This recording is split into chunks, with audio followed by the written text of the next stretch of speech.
Na oração do Pai Nosso, Jesus também explana sobre a questão da provisão que Deus pode dar para a nossa vida. E Ele, ao nos ensinar a orar, Ele vai dizer: o pão nosso de cada dia dá-nos hoje.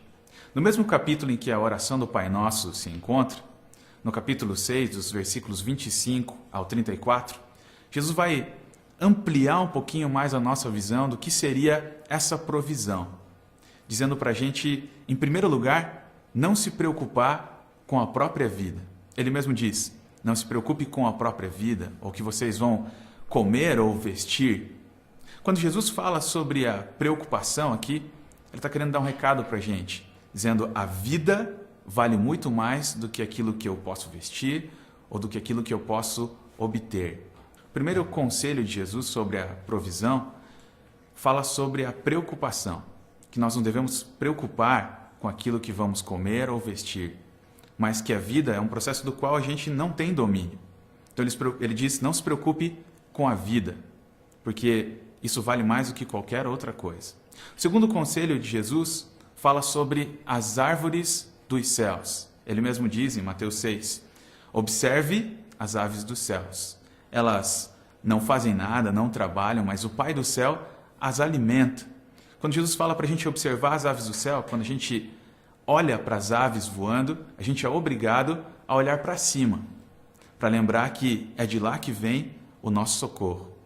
O terceiro conselho de Jesus fala a respeito de como crescem as plantas. E ele mesmo diz: observai, olhem cuidadosamente como crescem os lírios nos campos. Eles não fiam, eles não costuram, mas eu digo que nem Salomão, com toda a sua glória, se vestiu como um deles. Quando Jesus fala a respeito dos lírios, ele também está dizendo para a gente olhar e observar que a gente não tem domínio sobre uma planta que cresce. Ou seja, a gente não tem domínio sobre a nossa própria vida, mas a gente tem nas mãos deles a certeza de que nós vamos obter a provisão para a nossa própria vida. Só que a questão da provisão tem a ver com uma prioridade na nossa vida que precisa estar alinhada. E a prioridade é o reino de Deus. Jesus ele vai dizer em Mateus 6,33, busque em primeiro lugar o reino de Deus e a sua justiça, e todas estas coisas vos serão acrescentadas.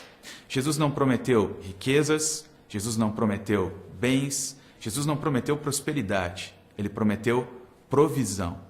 Hoje em dia há uma frase que diz que o mais importante é o supérfluo. Jesus não prometeu isso para a gente. Jesus prometeu que nos proveria, que traria para a gente as nossas necessidades, aquilo que a gente precisa para viver. Quando eu olho para um exemplo na história, eu vou olhar para a vida de George Miller e entender tudo aquilo que ele fez no seu tempo.